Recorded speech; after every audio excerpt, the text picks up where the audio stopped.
All right, we're back here getting fired up with Cole Cubelic today, and I know he's excited about it, raising the eyebrows, got a little grimace on his face.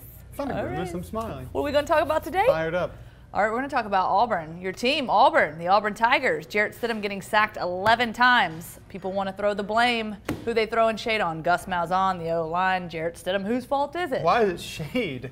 Shade, man, because people are hating. Fired up. You can't put shade over a fire. Okay, well, what is your take on this? Where do you think this is going? Whose fault is it? Who is it to blame that Jarrett Stidham gets sacked 11 times in this game against Clemson? I struggle to understand why we have to try and place the blame in a singular area or on a person or a position group or a facet of the team or even offense, because I don't believe that that's the case. Football is the ultimate team sport, and that's what makes it great. You have to work together. There has to be continuity within multiple position groups, then on that side of the football, and then obviously as a team in the three facets of a team: offense, defense, and special teams. In regards to the sacks that were given up, there are a lot of different things we can point to. We can point to play calling. We can point to formations that were called, the game plan that was put in place. Why were tackles not given extra protection out on the edge more when you probably had an idea going in that there were some elite pass rushers that were going to be able to take advantage of inexperienced offensive tackles, or at least one inexperienced left tackle and a guy that went from left to right and hadn't been over there a whole lot. There were busted assignments. I mean, you go slide protection one time and a Mike linebacker runs right up the A-gap over where the center was. It's inexcusable. You can't have that. I think you had breakdowns in protection. You had a quarterback who was a little uncertain of himself at times, didn't get rid of the football. And then I think later in the game probably realized, hey, I got to make a play or we're not going to find a way to win this game, and held on to it too long and tried to do some things that were maybe outside of his comfort zone. The routes that were called. You get a lot of man coverage. You have to have man busters. You have to have crossers. You have to have fades. You have to have routes that have movement that are going to allow your guys to get open. There wasn't a lot of quick ball distribution. Where were the quick throws? Where were the quick routes? To sort of negate some of that pass rush that was coming in early and forcing Jarrett Stidham out of the pocket or coming up with sacks. There's a lot of blame to go around. You can point fingers in a lot of different directions, but what I don't think you can do is point the finger in one particular direction and say that is the reason that Auburn gave up 11 sacks, or even to go further, Lauren, to say that's the reason that the Auburn offense wasn't successful. There are a lot of reasons that took place. Okay, last week, Cole Cubelic fired up about the Tennessee trash can.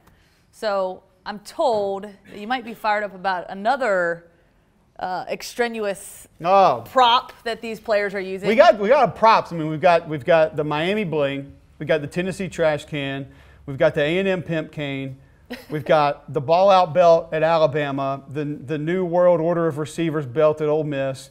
And here's my thing, and the latest and greatest is coming out of Georgia. They're up at Notre Dame last week, and they've got like the shoulder pads of savagery. Whatever, I don't know what it is, but it's like, well, I like that sound effect. Do that again. This gold spray painted wannabe road warriors with the spikes set of shoulder pads that has the word savage on the back. Now, we're not going to go into how annoyed I am with the word savage and how I wish we could completely erase that from our vocabulary. You got it 3 times. But I can't stand it, and it's overused and overplayed, and do yourself better and try not to use that word again. But here's the problem that I have. I said it last week with the trash can. I'm not mad about the gimmicks. I'm not mad about the props on the sideline. If you motivate your kids, then go do it. But these athletic departments are making a ton of money. A ton of money.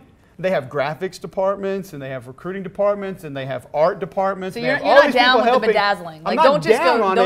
But why can't we put more into these props?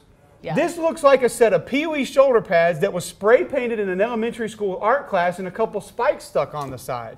I can't even tell what it is. You got a whole equipment room full of nice shoulder pads that aren't being used. Pull one of those out, paint it up, do a nice little savage on the back if that's the word of your choice, if that describes your defense, which I guess for them it does, and that's fine. Put some better spikes on it, make it look intimidating. It looks so cheap. It's like El Cheapo Savagery pads. Do better is all I'm saying. If you're going to go with the props, that's okay. Just do better with it and put some resources into this thing. There's people that want to help you out. Georgia and Kirby. Look, the trash can, that's pretty low on the totem pole. Paint the trash can. Just go all checkerboard, Butch, and it'll look great. And you can just go around the logos if you want. That trash can could be cool, but it looks like they picked it up on their way into the stadium and threw a sticker on it. I don't mind dunking the ball in the trash can, but just let's do it up a little bit.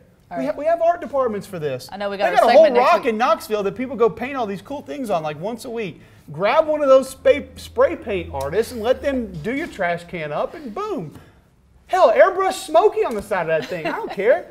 But just do it up a little bit. Come on. I know what we're doing for our segment next week. Art class with Cole Cubelic. Let's go. I can't help you.